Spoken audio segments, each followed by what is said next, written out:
pelas ondas da sua rádio Serra Verde FM de Massapê, 98.7. Hoje, dia 23 de novembro de 2019. Na apresentação do programa, esse amigo que vos fala, Edvar Júnior, os controles aqui, nosso amigo Jamélio Oliveira, também a participação aqui do amigo Márcio Cunha, Marcos Cunha, hoje também com a participação do nosso amigo Vitor, Sérgio e também do companheiro Irley.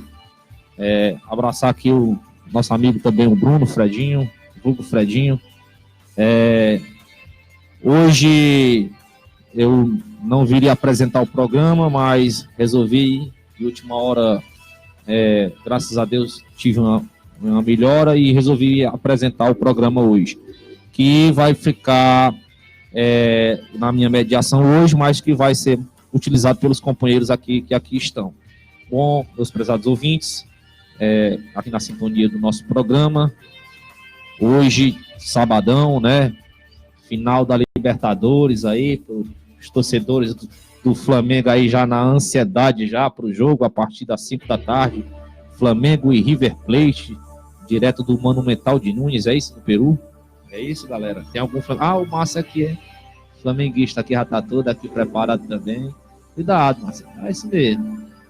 E aí, galera, mandar aqui um abraço para todos aí na escuta. Você já pode entrar através da nossa live, a live da Rádio Serra Verde FM, que já está no ar, através também dos contatos aqui da nossa live do Facebook e também na live do Instagram do programa Voz Cidadã.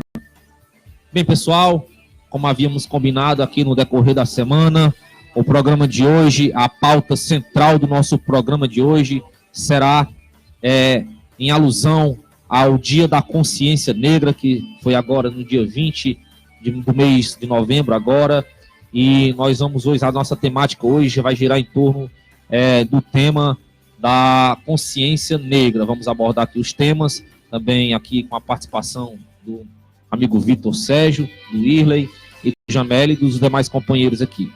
Bom, pessoal, eu gostaria aqui de abrir os microfones aqui para a apresentação aqui do companheiro Irley, que hoje já está participando aqui do nosso programa. Irley, chegue mais para cá, por gentileza, que você se apresente aí para a galera aí. A partir de hoje, pessoal, o Irley também da nossa equipe do programa Voz Cidadã, e eu queria que o Irley viesse aqui, se apresentasse para os nossos ouvintes, contasse um pouco da biografia dele, que o Irley também é um estudante acadêmico aqui de Massapê, e quem vem dar a contribuição para o nosso programa e para todo o Massapê. Boa tarde, Irley, seja bem-vindo ao programa Voz Cidadã.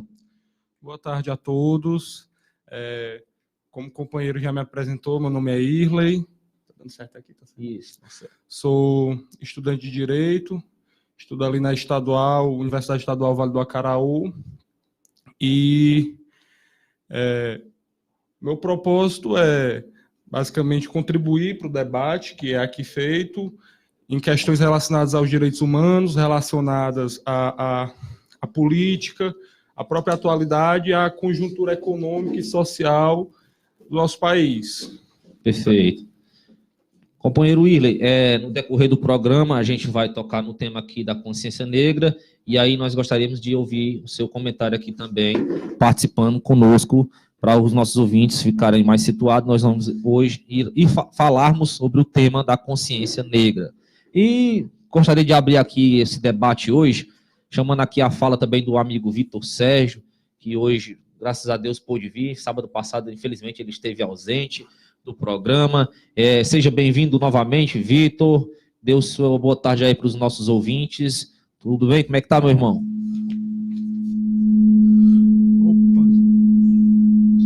Microfonia aí.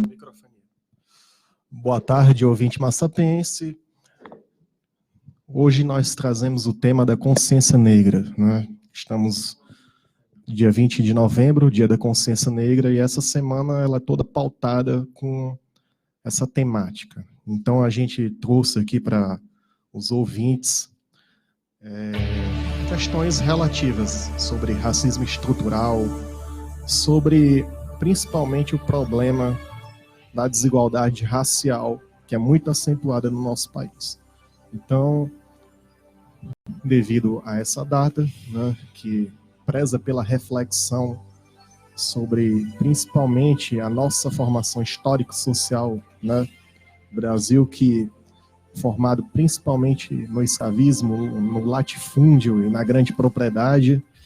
Então, refletir sobre o racismo, sobretudo o racismo estrutural, é refletir e compreender a nossa história. Então, ao decorrer do programa, nós vamos trazer podcasts, né, que vão abordar essa temática e uma discussão aqui que vai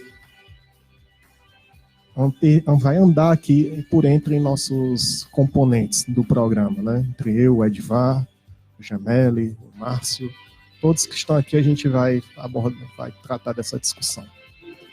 Vitor, antes de passar a bola aqui para o pessoal aqui, gostaria de trazer alguns dados aqui que eu achei interessante a respeito da Semana da Consciência Negra, o Dia da Consciência Negra, que foi dia 20 de novembro, né? E a gente viu nas redes sociais muitas pessoas se manifestando em alusão ao Dia da Consciência Negra, outras pessoas ainda não sei se por falta de conhecimento, talvez até não querendo também dar importância ao Dia da Consciência Negra, né? Então, assim, eu queria trazer aqui um dado, por que esse dia é tão importante, para que os nossos ouvintes pudessem saber aqui inicialmente, antes de começar o debate, porque eu trago esses dados aqui. A população negra no Brasil, temos 1%, apenas 1% advogados, 1% advogados, 4% chefes, 7% homens formados, 12% de ensino superior, 19% juízes, 24% na Câmara dos Deputados, 59% feminicídios, 61% de presidiários, 64% do trabalho infantil, 75% dos homicídios brasileiros e 79% de mortes violentas, além de 85% do trabalho escravo. Então, esses números traz uma tragédia social ainda, né, do racismo estrutural que está, infelizmente, na nossa pátria. Então, gostaria de passar para aqui para os companheiros, que os companheiros pudessem abordar para os nossos ouvintes o debate do tema de hoje sobre a questão da consciência negra, porque que esse dia é realmente tão importante. Boa tarde também aqui ao companheiro Jameli, que já está no ar aqui. Companheiro Jameli, você gostaria já de comentar aqui, já no início do programa, a sua fala? Então, boa tarde, Jameli, seja bem-vindo ao programa Voz Cidadã. Boa tarde, Edvar, boa tarde você, ouvinte da Rádio Serra Verde FM 98.7, programa Voz Cidadã, Voz de Cidadão do município. Só gostaria de registrar que o Coquinho Alcântaras, né, está também ouvindo nosso programa, lá no... Ele pede um alô também ao seu canal no YouTube.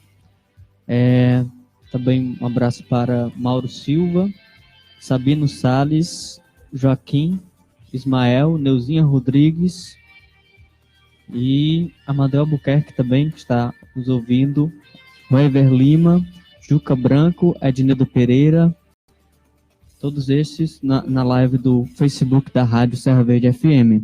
Acesse também nosso Facebook, Júnior Linhares acabou de entrar, e Elton Albuquerque, obrigado a vocês que estão nos acompanhando pelas lives do Facebook e também do Instagram, Voz Cidadã FM.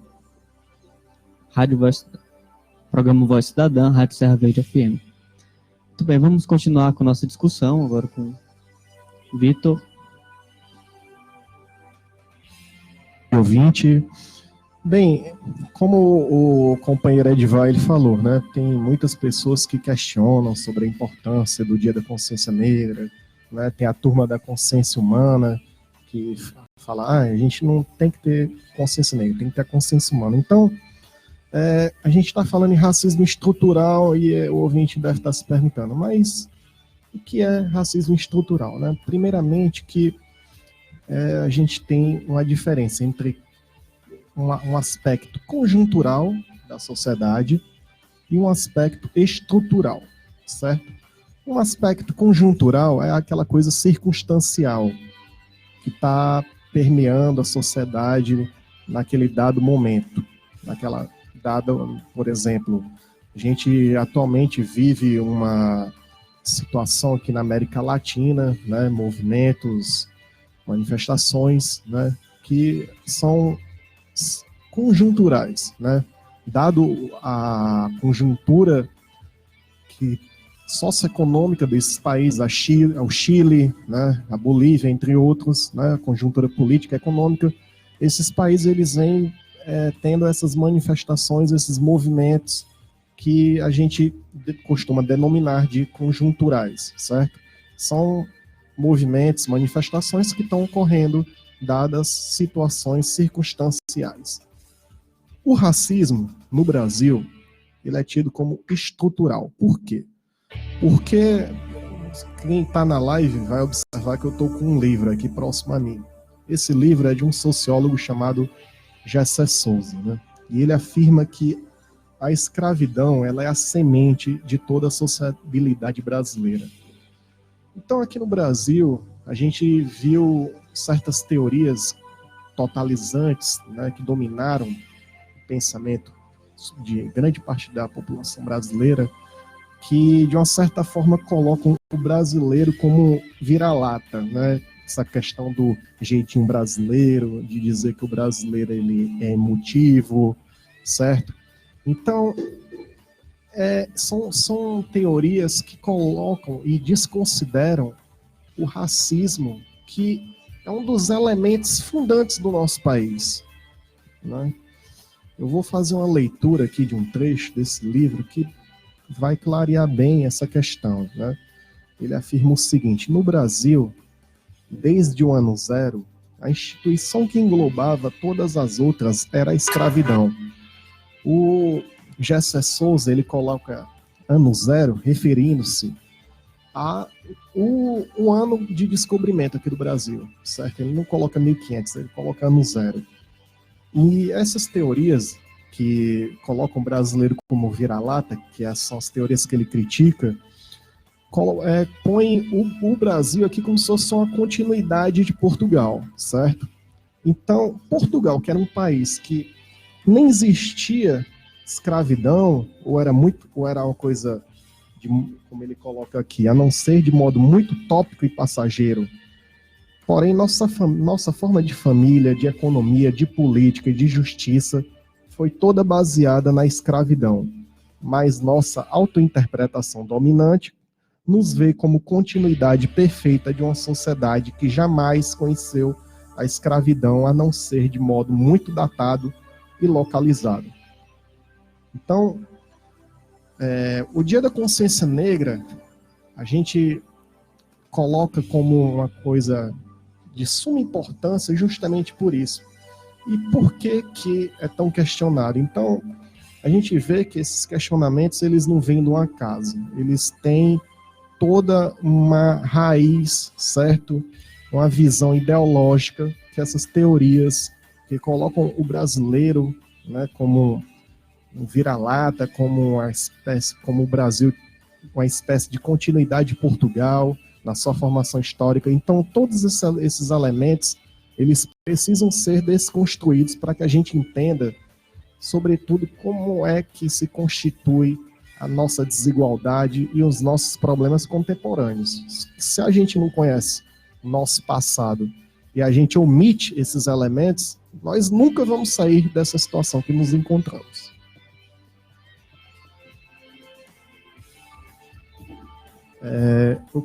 Oi? Então, antes da gente começar as reflexões, eu vou colocar aqui para o ouvinte um poema do Bertolt Brecht, que é um poeta e dramaturgo alemão, chamado Intertexto, né?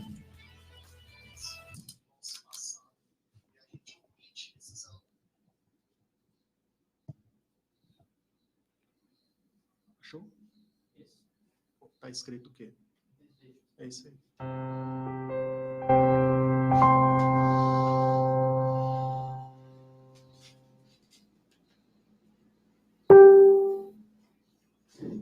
Tá bom, hein? Tudo? Pode. Calma. Primeiro levaram os negros, mas não me importei com isso. Eu não era negro. Em seguida, levaram alguns operários, mas também não me importei com isso. Eu não era operário. Depois prenderam os miseráveis, mas não me importei com isso porque eu não sou miserável. Depois agarraram os desempregados, mas como eu tenho o meu emprego, também não me importei. Agora, estão me levando, mas já é tarde. Como eu não me importei com ninguém, ninguém se importa comigo.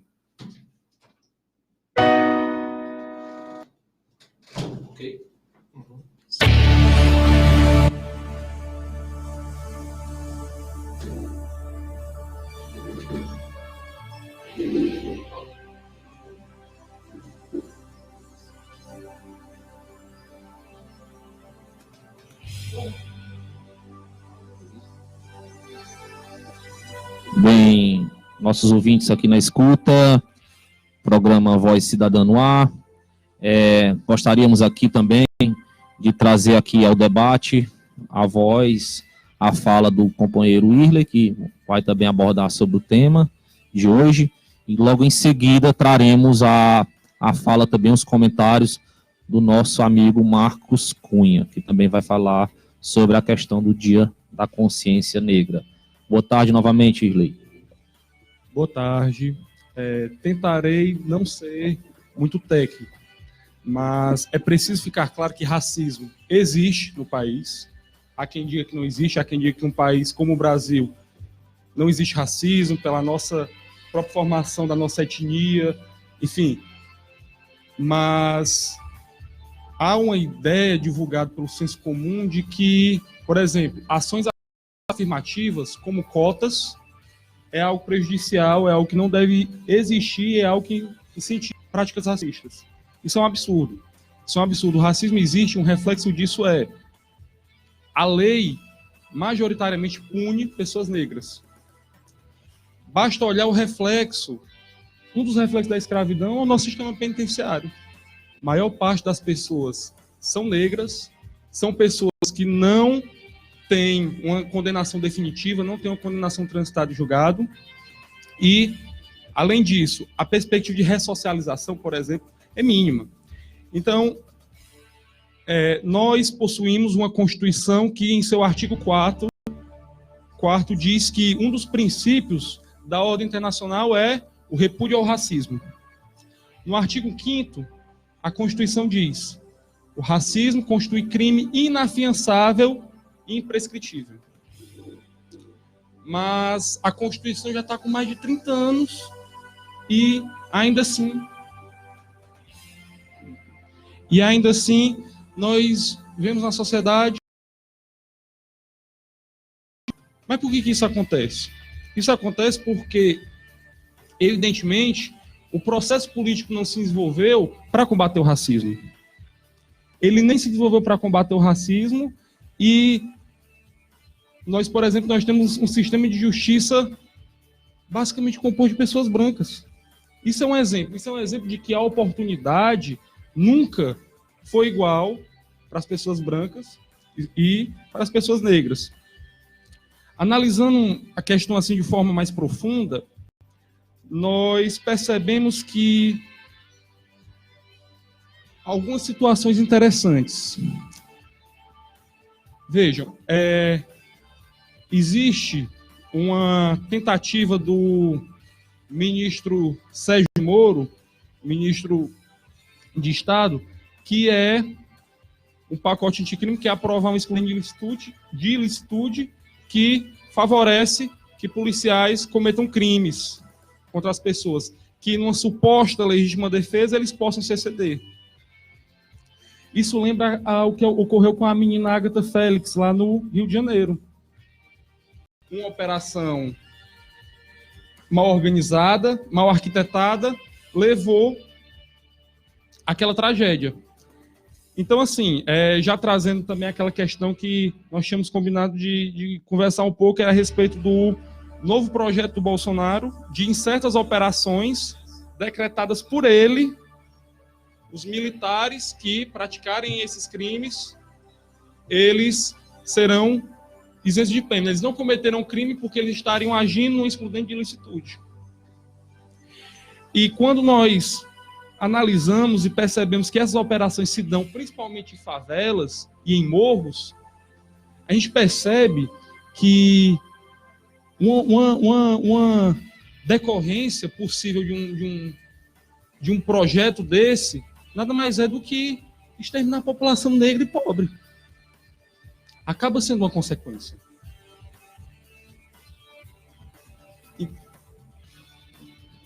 O companheiro Irley, ele vem pontuando sobre esse aspecto do nosso sistema carcerário.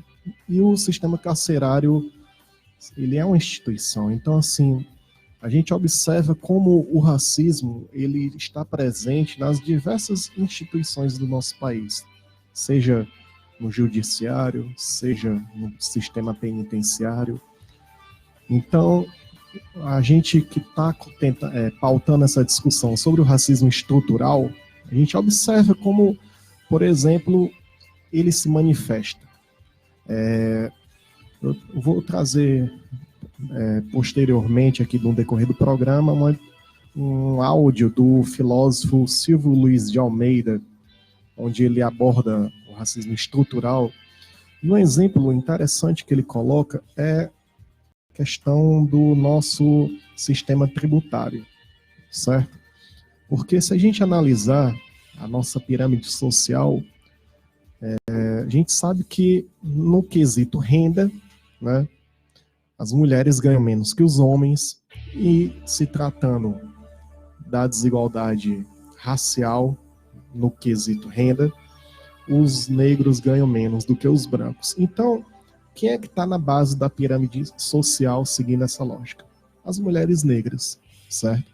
Então, ele coloca que muita gente afirma que a gente paga muito imposto e etc., que a carga tributária é muito alta. E sim, de fato é. Só que a maioria dos impostos que a gente paga é sobre o consumo. E como as mulheres negras elas estão na base da pirâmide social, então, de maneira proporcional, comparando com a renda, são elas que pagam mais impostos. E isso aí é uma maneira como se manifesta o nosso racismo estrutural. Se essa palavra estrutural se refere a uma coisa permanente, instituída, então a gente observa como é que ele se institui no nosso sistema tributário. Muito bem colocada a questão tributária, contribui muito para o debate voltado para a questão do racismo ele ser estrutural. E, assim, às vezes basta uma análise simples. Claro que uma pessoa negra, uma pessoa branca, elas têm a mesma capacidade intelectual, mas por que quando você olha, por exemplo, política, há uma participação menor da população negra? Seja na política, seja exercendo outras funções do poder público. Então, assim, existe em relação à questão tributária. A questão tributária ela é profundamente desigual. Por quê? A Constituição prevê o imposto sobre grandes fortunas. Nunca foi feito. Nunca foi feito o imposto sobre grandes fortunas que arrecadaria bastante e só quem iria pagar, no caso, era quem tem grande fortuna, rico, que, portanto, não seria prejudicado como é o pobre que paga imposto. Muito mais do que o rico. Digo imposto no sentido de tributo. Outra coisa, tributos como IPVA. IPVA, muitas pessoas tiveram a conquista de ter o seu veículo automotor, o seu carro, a sua moto, mas paga o valor de IPVA. Agora, o cara que é rico e que tem um jatinho, por exemplo, não existe um imposto equivalente para isso. Então, iate, lancha. Então, a questão tributária mostra isso, mas mostra que existe um problema grande, que é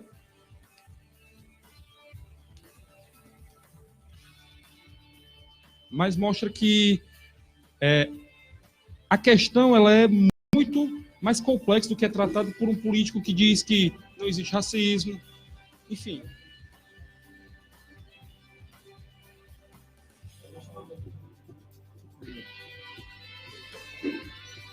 Bom, pessoal, retornando aqui O estúdio hoje está um pouco meio tumultuado, mas é isso mesmo. Retornando aqui o debate, gostaria de trazer também aqui a participação do companheiro Marcos Cunha, que também vai abordar sobre a questão do Dia da Consciência Negra. Antes disso, eu queria só mandar aqui um alô para os nossos ouvintes aqui que já estão na live. Mandar aqui um abraço aqui para o Júnior Linhares, que entrou também. Elton Albuquerque, de lá de Senador, dando aqui boa tarde. Sabino Salles, estou em Manaus, ligado na Serra Verde FM. Um abraço, Sabino. A Policarpo Duarte, Iane Lima, a Maria Luísa Silveira, Luzieida Souza, Regina Santos também, e o José Fernandes também. Mandar um abraço aqui. Tem alguma galera aí na live do Facebook? O Márcio. Também você pode entrar em contato aqui também pela nossa live do nosso Instagram, do programa Voz Cidadã. Eneida no Instagram também. Um abraço. E também a galera que está na live do nosso Facebook, além da live do Facebook da Rádio Serra Verde FM. Bom, retornando aqui ao tema da consciência negra, gostaria de trazer aqui a palavra do nosso companheiro Marcos Cunha. Boa tarde, Marcos, novamente ao programa Voz Cidadã, seja bem-vindo. Boa tarde. O meu comentário de hoje é sobre a importância do Dia da Consciência Negra. Porque, como já disse aqui o Vitor e o Irle, dizer que o racismo existe é algo batido já. E nem precisa a gente olhar os espaços públicos, como universidades, ou os membros da justiça, né, que, incrivelmente, como concursos de juízes, sempre os aprovados são normalmente filhos de juízes, de desembargadores, né? Impressionante isso.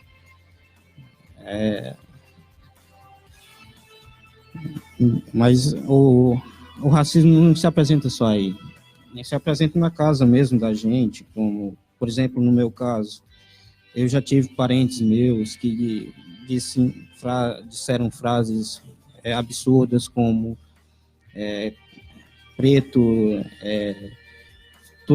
faz tudo errado, ou preto não faz nada direito, ou então como uma colega do meu terceiro ano, que eu nunca me esqueci disso, no momento em que estávamos discutindo política, no tempo da eleição, a primeira eleição da Dilma Rousseff, e um dos meus professores, que era negro, ele dizia que seria fantástico ter uma mulher presidente no Brasil.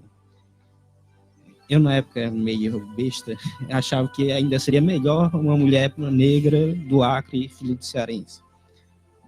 4 anos depois eu descobri que isso seria tolice, né? Que a Marina Silva se mostrou qual muitos outros reacionários que tem por aí.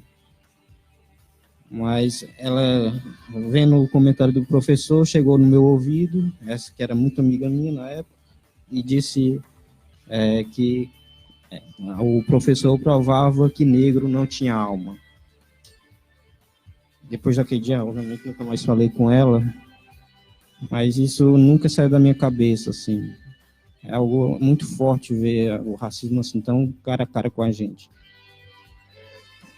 Realmente é um fato que é verdade, notório e público. Inclusive, Marcos, antes de eu vir aqui para o programa, eu comentava com um colega a respeito, inclusive, do jogo do próprio Flamengo hoje, e o colega abordava lá que a questão do racismo nos estádios, né? Vários jogadores brasileiros chamados aí nos estádios europeus, chamados de macaco, a torcida oferecendo banana para os jogadores. Enfim, teve determinado jogador que até não teve sangue de barata, né? Inclusive, depois foi até punido pelo próprio clube, para se ver, né? Ainda foi punido pelo clube. Enfim, então é uma coisa que a gente vê, infelizmente, não só no Brasil, né? Mas, lamentavelmente, em todo o planeta, né? Infelizmente, ainda é uma questão que precisa ser debatida amplamente, como diz aqui o Irley, né? Inclusive, nós temos hoje um vereador, né, que foi eleito deputado, que é o Fernando Holliday, de São Paulo, né, que ele bate muito nessa questão, que diz que os negros não necessitariam de cotas, né? Tem alguns projetos polêmicos já, também na Câmara, né, de São Paulo, em relação ao aborto. O Fernando Holliday, que é um conservador nato, também foi eleito através daquelas pautas do movimento do MBL, e ele diz que leu já escritores norte-americanos, que se inspiram em outros escritores em relação à cultura negra e tal, e inclusive depois disso ele até se envolveu naquela polêmica, né, com o ex-presidencial Ciro Gomes, né, que o acusou também de algumas questões, está respondendo na justiça, mas o que você traz à baila realmente é um fato notório, triste fato, que acontece diariamente na nossa sociedade, não só no Brasil, como em todo o planeta. Pode continuar, Marcos. Foi interessante você falar do Fernando Holliday, que puxa a fala do Irley sobre as cotas. Uma das principais bandeiras do Fernando Holliday é que as cotas não são importantes, que não deveriam existir. Marcos, só para ilustrar esse caso, nós temos, por exemplo, a você que nos ouve aí pela rádio, pela live do Facebook, do Instagram, o informativo de desigualdades sociais por cor e raça no Brasil, divulgado pelo IBGE, mostra que os índices educacionais ligados à população negra têm avançado. Os números de estudantes matriculados em instituição de nível superior chegou a 50,3%. Isso é inédito no Brasil, o fato de nós temos, por exemplo, 55,8% de negros, autodeclarados negros, e, no entanto, esse número nunca se refletia e não se reflete nos postos de trabalho, né? Nós vemos, no geral, o branco ocupando cargos de prestígio, e isso, na realidade da educação, tem mudado, sobretudo, pelas cotas, né? Que é um absurdo você ser contrário a esse sistema de cotas, porque é isso que trouxe a presença do negro e do pobre na universidade. Mas só um acréscimo à sua fala, você pode continuar o discurso.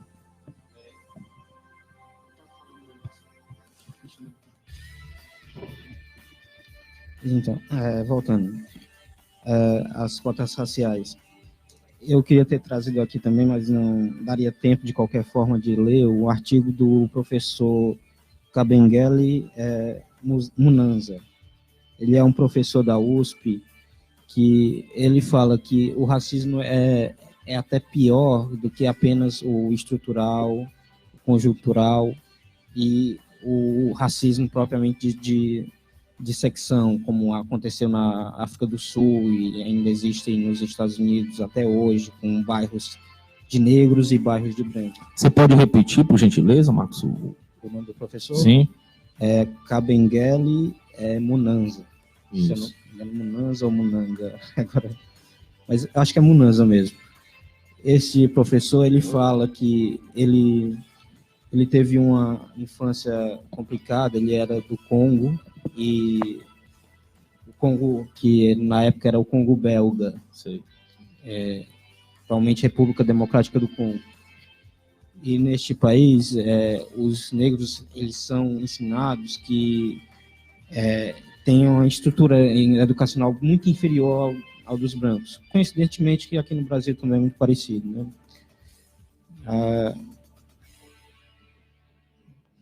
Aí ele passou toda a sua infância analfabeto, ele veio a se alfabetizar já quando era adolescente, e apenas ele se alfabetizou com a ajuda de um padre francês que disse para ele que não, o negro, apesar do que ensina-se aqui, não tem cérebro menor, não tem cérebro com menor capacidade. Um negro pode ser ensinado o mesmo que um branco. E a partir disso, ele mudou completamente sua vida e hoje ele é professor da USP. Ele diz isso porque ele fez estudos que mostram que o racismo não é apenas de fora para dentro, não é apenas a sociedade contra o negro, mas também do negro contra o mesmo. Porque se não existe nenhuma política de reafirmação de sua negritude, de compensação de tantos anos de escravidão, e o negro nunca vai ser 388, e o Jamel falando, de anos de escravidão. Se não houver nenhuma política para contrabalancear isso, não tem como o negro alcançar as mesmas posições que um branco. Nunca vai ter na mesma oportunidade. Bom, trazer novamente aqui a fala do Irley, para complementar aqui sobre o assunto da questão do Dia da Consciência Negra. Antes do Irley voltar a falar, eu queria mandar aqui também um abraço aqui para o Francisco das Chagas, também na live, a Maria Denise Carneiro, também o Carlos Justinos e o Hernandes Correia. Um abraço aí para o pessoal na live, escutando o programa. Bom, dando início, continuidade aqui ao debate, eu gostaria até de provocar aqui o companheiro Irley, em relação à questão jurídica, que ele havia falado aqui, sistema carcerário no Brasil, né, que a clientela que a gente vê, pode se chamar uma clientela, a maioria da clientela é uma clientela negra, que frequenta, infelizmente, os calabouços aí do sistema, do ruim, precário sistema carcerário abarrotado do nosso país. Então, nessa questão, eu gostaria de ouvir a palavra também do companheiro Irley. Voltando, né, aqui, o que é importante, o que o Dia da Consciência Negra nos traz, é para que nós nos lembremos que a nossa luta é pela igualdade, mas pela igualdade material, tratar os desiguais de forma desigual, conforme as suas desigualdades. Então, o Dia da Consciência Negra lembra, na verdade, uma luta.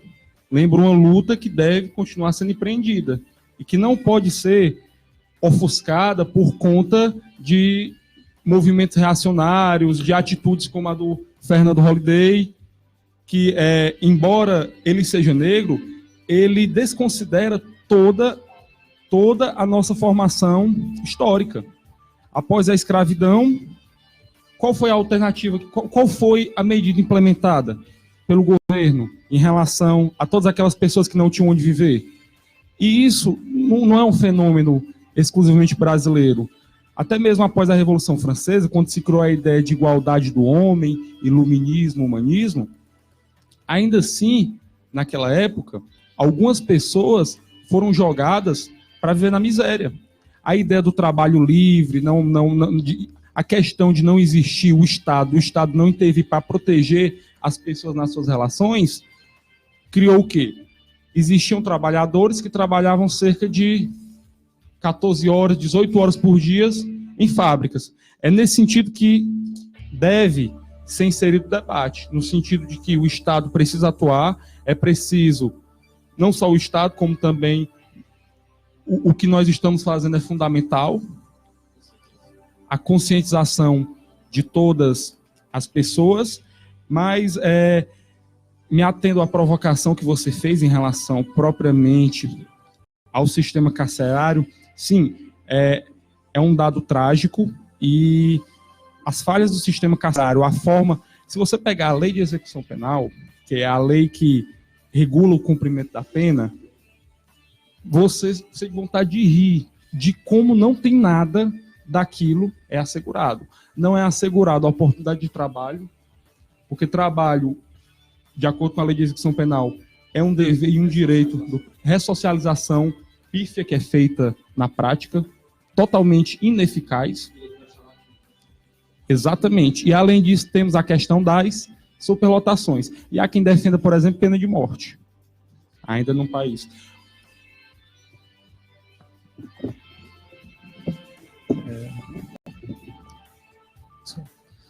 Justamente como está sendo pontuado aqui, né? O nosso sistema penitenciário, ele tem a estrutura dele não favorece a ressocialização do indivíduo, né? E assim, conforme o companheiro Irley pontuou a questão logo após a abolição da escravatura, né? Qual foi a medida que foi tomada por parte do Estado, né? Então, assim, no contexto histórico da época, uma coisa importante ressaltar é que vigorava as conhecidas teorias do determinismo racial. Então, o que é que a gente pensa, o que é que a gente pode tirar daí? O seguinte, na medida que você tem a abolição da escravatura, certo? E naquele contexto, a mão de obra ela estava sendo toda modificada para a imigrante. Tanto é que a gente teve, naquele contexto, uma crescente imigração italiana aqui para o Brasil. Então, o que é que acontece? Justamente por esse fator histórico e as teorias do determinismo racial, que diziam que a miscigenação era coisa ruim, e etc. Então, a gente vê que os negros aqui no Brasil, historicamente, eles partem de uma posição muito desigual, certo? Para conseguir os melhores cargos, os melhores empregos e ascender na pirâmide social. Então, quando a gente pensa o racismo estrutural, a gente pensa esse elemento histórico. A gente pensa na maneira como a abolição da escravatura ela é feita, e ela não foi feita simplesmente porque a princesa Isabel achou por certo, né, libertar os escravos. Foi uma pressão da Inglaterra, justamente naquele contexto da difusão da mão de obra assalariada, né, e livre, né?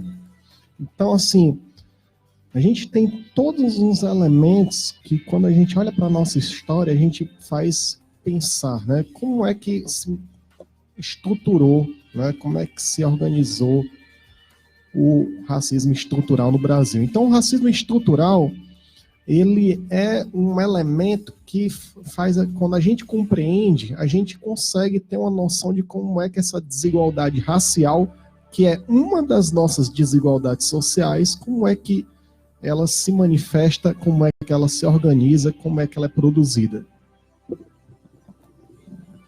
Pois não, Marcos, pode continuar. Aqui eu gostaria só de apresentar aqui um artigo que acabei de receber aqui a notificação, que vem a ajudar no comentário sobre o sistema carcerário, o sistema punitivo brasileiro. Aqui saiu no site do G1 da Globo. PM de Campinas deixa vazar a ordem para priorizar abordagens em negros. Segundo o comando da PM, foi apenas um mero deslize de comunicação.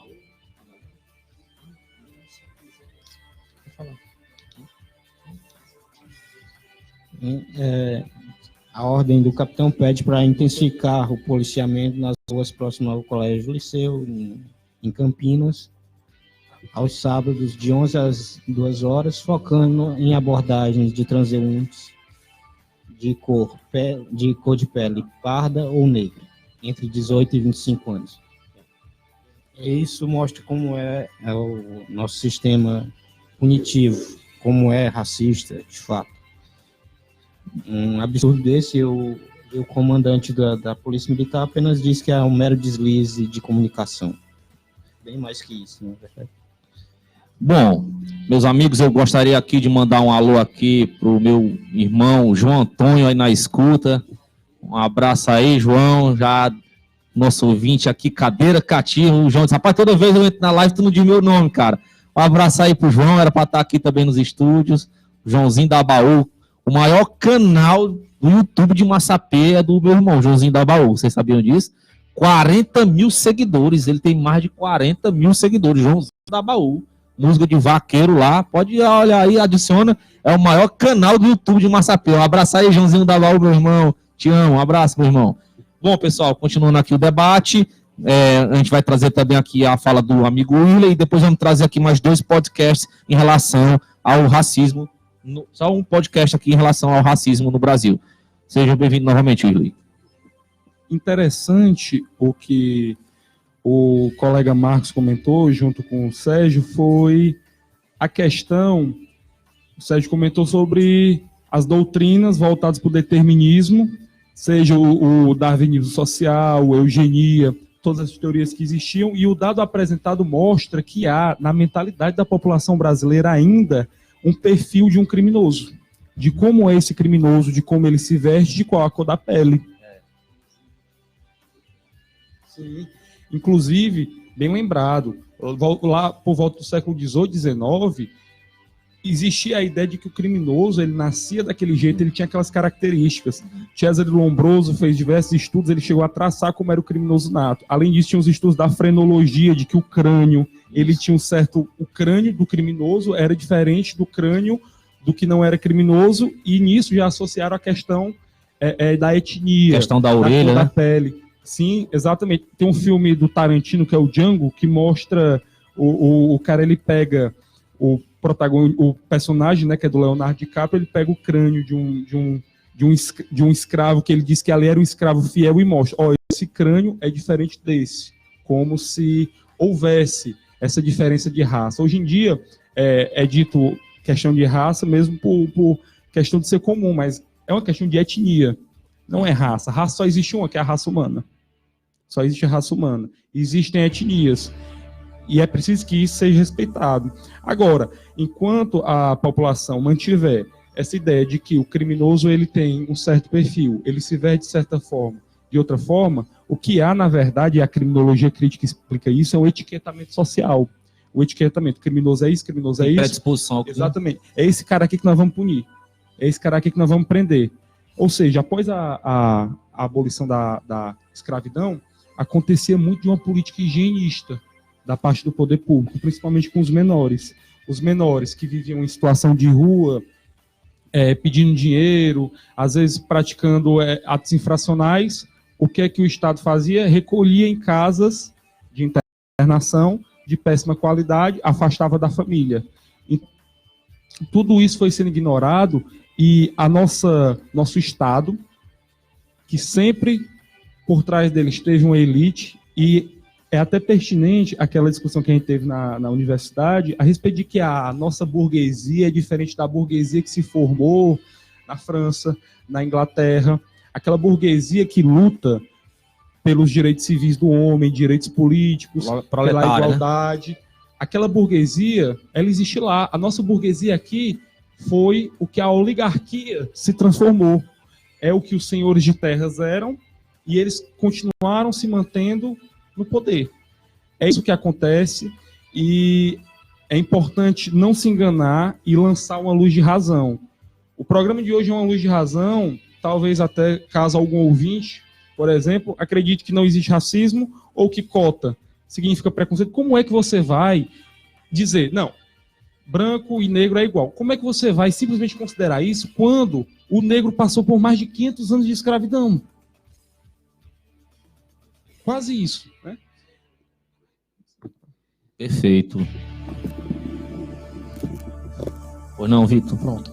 Isso que o companheiro Irley ele acabou de pontuar, é interessante que, na medida da fala dele, das falas anteriores, ele citou o imposto sobre grandes fortunas, né?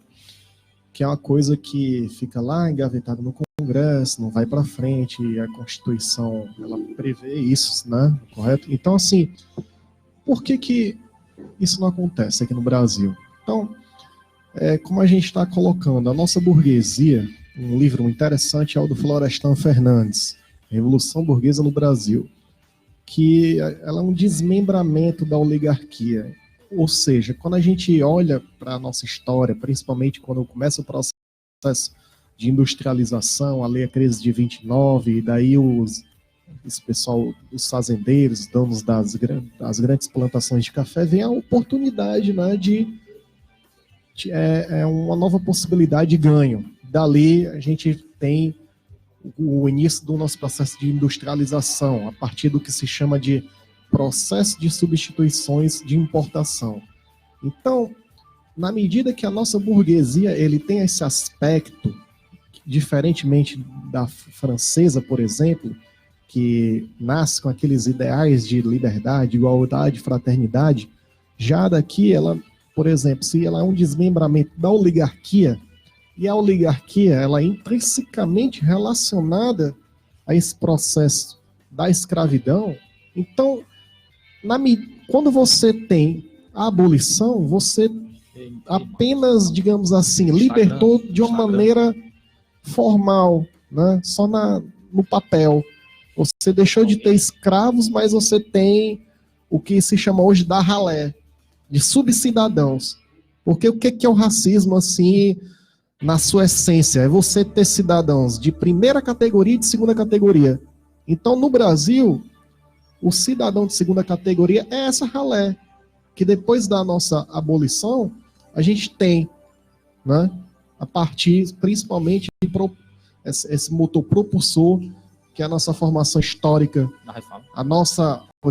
a origem da nossa burguesia. Entende? Então, eu queria pontuar só isso.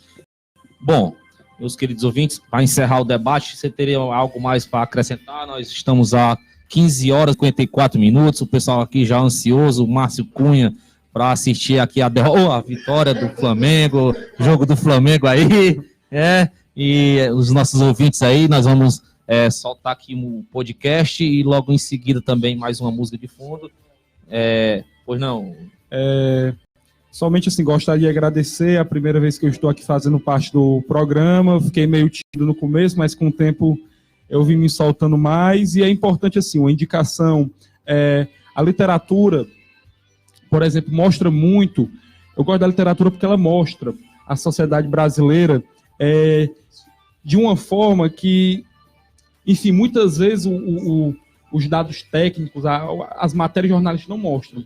Quando você lê, por exemplo, os livros do Machado de Assis, quando você lê Memórias Póstumas de Brás Cubas, Quincas Borba, enfim, por fim, eu gostaria de dizer, de indicar, né, é importante ler os clássicos. Lima Barreto foi um escritor brasileiro que ele foi profundamente injustiçado, não foi aceito na Academia Brasileira de Letras, muitos atribuem a uma questão da etnia dele, da cor da pele dele. Nacionalista. Exatamente, o cara era um gênio. Então, a literatura é importante Machado de Assis, Jorge Amado também faz um trabalho essencial e, enfim, como sempre, é sempre bom lembrar do passado, saber tudo e entender que o Dia da Consciência Negra não é um dia de se comemorar, é um dia de lembrar de uma luta que deve ser empreendida todos os dias e constantemente. Isso. Também podemos citar também como biografia o próprio Malcolm X, né? Sim. Uma biografia internacional, Malcolm X, que é referência, né? Na questão da luta racial também. Também podemos citar como grandes ícones, né, que todos já conhecemos, Nelson Mandela, né, a biografia de Nelson Mandela, de Martin Luther King Jr., enfim, né, de vários grandes líderes que lutaram pela causa negra, e não só pela causa negra, mas pela causa da liberdade em si, né. Então, assim, pessoal, o tema de hoje é um tema bastante abrangente, né, espero que a gente tenha conseguido debater, passar para os nossos ouvintes alguma coisa que tenha realmente entrado nos corações das pessoas, que as pessoas possam ter a título de reflexão, uma nova consciência, realmente despertar sobre essa questão da consciência negra, da consciência em si. Então, pessoal, encerrando o programa de hoje, já são 15h57 aqui, a gente vai colocar aqui um podcast e colocar logo em seguida também uma música dos Racionais MCs, para encerrar aqui, que também... A Vida é um Desafio? Júri Racial. Também A Vida é um Desafio também é ótima, essa música. Todas as músicas dos Racionais, enfim. O próprio Eduardo Tadeu também, que é um escritor também, que rapper nacional também, referência, né? O cara escreve muito bem também sobre a questão da desigualdade racial, enfim. Então, nós gostaríamos de encerrar aqui o nosso programa, o companheiro Jamel prepara aí, né, com o podcast, e em seguida a música dos Racionais, desejando a todos um ótimo final de semana, com paz, Deus no coração, e próximo sábado, se Deus nos permitir, estaremos aqui de volta para a abordagem de mais um tema do programa Voz Cidadã. Um abraço a todos e fiquem com Deus. Companheiro Jamel Oliveira. Bem, pessoal, agradecer a vocês que ficaram na escuta até agora, o pessoal da live do Facebook e do Instagram. Agradecer o Carlos Justino, ao final do programa ele também pediu para falar sobre o racismo institucional. Carlos, no finalzinho do nosso programa, não deu tempo a gente falar sobre racismo institucional. Nos agradeço pela dica, viu? Muito obrigado. Você também pode participar conosco, sempre possível. Você esteve semana passada e agora de novo. Muito obrigado. Então, nós vamos Agora, os nossos contatos, o podcast final que vamos ouvir é do Douglas Nunes, Desigualdade Racial no Brasil, tem escravidão como origem. Então é isso. Os contatos para a rádio, quando vocês quiserem ligar e estabelecer contato conosco, tem o Facebook da rádio, Serra Verde FM, programa Voz Cidada FM no Facebook, e também Instagram Voz Cidada FM, pode também estabelecer contato conosco por lá, WhatsApp 9210-8005, 9210-8005. Então vamos ao podcast, depois a música do Mano Brown, né? E aí, é isso aí. Então, bom final de semana a todos. Até a vitória do Flamengo e até a próxima semana, se Deus quiser. Tchau, tchau, pessoal.